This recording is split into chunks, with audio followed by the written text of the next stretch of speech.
The race to the playoff is intensifying here at the Shriram Capital TNPL 2026 and இன்னைக்கு என் கூட ரெண்டு seam bowling சிங்கம் இருக்காங்க SK Muthu and Rajalingam. Welcome Rajalingam. Madurai Panthers is the first team to qualify to the playoffs. அப்படி இருக்க பட்சத்தில் வந்து do you think there's more pressure that அந்த வந்து pressure இருக்கா பாய்ஸ் கிட்ட or வந்து ப்ரெஷரே இல்லாமல் வந்து போறீங்களா? பிகாஸ் டாப் 2ல அந்த 2 பாயிண்ட்ஸ் தேவைப்படுன்னு நினைக்கிறீங்களா? கண்டிப்பாக அந்த 2 பாயிண்ட்ஸ் கண்டிப்பாக தேவைப்படும். பட் ஆனால் அதுக்காக ப்ரெஷர் அதெல்லாம் கண்டிப்பாக டீமில் யாருக்கிட்டையும் அந்த ப்ரெஷர்லாம் இல்லை. ஜாலியாக தான் போயிட்டுருக்கு டீம். இன்னொரு போயிட்டுருக்கு. SK Muthu, coming to you. Tiruppur தம்ப்லன்ஸ் வந்து ஒரு 7 days கழிச்சு நீங்கள் வரீங்க. Do you think that rest was needed or உங்கள் மொமெண்டமுக்கு அது வந்து ஒரு பிரச்சனையாக இருக்கும்னு நினைக்கிறீங்களா? இல்லை, கண்டிப்பாக ஒரு ரெஸ்ட் வந்து தேவை. ஏன்னா கண்டினியூஸாக மேட்ச் ஆடிட்டே இருக்கும், ஒரு நாள் மேட்ச் ஆடிட்டே இருக்கும். ஸோ அந்த ரெஸ்ட் வந்து கண்டிப்பாக எல்லாருக்குமே அவசியமாக இருந்துச்சு. ஆனால் இதனால் பெரிய பிரேக் அப்படின்னு பார்த்தீங்கன்னா எதுவும் இல்லை. ஏன்னா டீம் ஆல்ரெடி ஜெல்லாக தான் இருந்திருக்கோம், லாஸ்ட் இயர் சாம்பியன்ஷிப் அடிச்சிருக்கோம். ஸோ அந்த ஒரு இது இருக்குது, அந்த டீம் பாண்டிங் அப்படியே இருக்குது. ஸோ இந்த 3 நாள் ப்ராக்டிஸ் இருந்துச்சு, அது இன்னும் கொஞ்சம் எங்களை வந்து ஈஸியாக ஒன்று சேர்த்துருக்குன்னு நினைக்கிறேன். So much needed rest. கண்டிப்பாக. Okay, all right. ராஜலிங்கம் வந்து நம்ம வந்து போலராக எல்லாருக்கும் தெரியும், பட் பேட்ஸ்மேனாக நிறைய பேர் மறந்துருப்பாங்க நினைக்கிறேன். பிகாஸ் போன வருஷம் இதே டீமுக்கு எதிராக வந்து 9 balls 22 runs அன்பீட்டனாக வந்து அடிச்சிங்க. Can we expect that today? ஒரு beautiful innings from you in terms of batting. கண்டிப்பாக பவுலிங்கில் எந்த அளவுக்கு கான்ட்ரிபியூட் என்னால் பண்ண முடியுமோ அந்த அளவுக்கு என்னால் பேட்டிங்கில் பண்ண முடியும்னு நம்புகிறேன். அது என்ன சுச்சுவேஷன் அதெல்லாம் எனக்கு கிடையாது.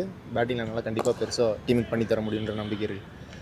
ரெண்டு பேருக்கும் காமனான கொஸ்டின் தான். டிஎன்பிஎல் இது உங்கள் 2வது வருஷம். அப்படி இருக்கும்போது போன வருஷத்துக்கும் இந்த வருஷத்துக்கும் ஒரு மிகப்பெரிய லேர்னிங் கர்வ்னு சொல்லிங்கன்னா அது என்னவா இருக்கும்? ஃபஸ்ட் இயர் வந்து கண்டிப்பாக ஆட போகிறோன்ற அந்த ப்ரெஷர் சின்னதாக இருக்கும். டிஎன்பிஎல் ஃபஸ்ட் இயர் அங்கே போய் என்ன பண்ண போகிறோம், அந்த அட்மாஸ்பியர் எப்படி இருக்கும் அதை ஃபீல் பண்ணதில்லை. அதை லாஸ்ட் இயர் ஃபீல் பண்ணிட்டோம். இந்த வருஷம் அதுலேருந்து நிறைய விஷயங்கள் கற்றுக்கிட்டு இந்த வருஷம் அதுலேருந்து என்ன பெட்டராக எடுத்துகிட்டு போகலாம் நெக்ஸ்ட் இயருக்கு அந்த விஷயங்கள்லாம் கற்றுக்கிட்டோம். பியூட்டிஃபுல். உங்களுக்கு?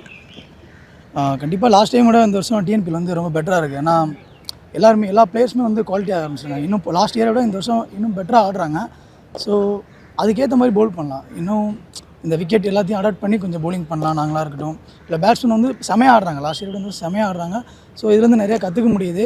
இன்னும் அடுத்தடுத்த மேட்ச்சில் வந்து இன்னும் பெருசாக பண்ணணும். அந்த எக்ஸ்பீரியன்ஸ் கொஞ்சம் நல்லா இருக்குது. ஆல்ரைட். அதே மாதிரி உங்கள் 2 பேருக்குமே இது ஃபர்ஸ்ட் டைம் டிஎன்பிஎல்ல சேப்பாக்கில் விளையாடுறது. ஸோ உள்ள காலடி வைக்கும் போது how is the feeling like? How excited you guys? சேப்பாக்கில் ஆட போகிறோன்னு தெரிஞ்சாலே ஒரு மாதிரி ஒரு செம வைப்பாக இருக்கும். ஸோ ரூம்லேருந்து கிளம்பும் போதே வந்து சேப்பாக்கில் ஆட போகிறோம் அப்படிங்கிறது இருக்கும். ஸோ அது ஆஃபீஸாக சொல்லவே வேணாம், சேப்பாக்கினாலே ஒரு தனி ஸ்பெஷல் தான். ஓகே, உங்களுக்கு நீங்கள் என்ன ஃபீல் பண்ணீங்க வந்த உடனே? கண்டிப்பாக இப்போது தமிழ்நாடுல கிரிக்கெட்டராக இருந்து சேப்பாக் கிரவுண்டில் மேட்ச் ஆடுறது அது வந்து தனி ஃபீல். அது வந்து சொல்லவே முடியாது. வந்து எல்லாருக்கும் பெரிய ஆசை. அது வந்து எல்லாருக்கும் கிடைக்குமான்னு தெரியல. அதுக்காக சின்ன வயசுலேருந்து நிறையா எஃபோர்ட்ஸ் போட்டிருப்போம், நிறையா மேட்சஸ் நிறையா இடத்துல பண்ணி இந்த ஒரு மொமெண்ட்காக தான் எல்லாமே பண்ணியிருக்கோம், அந்த காத்திருக்கோம். Okay, anyway all the best for the guys who rock it and we'll see you soon.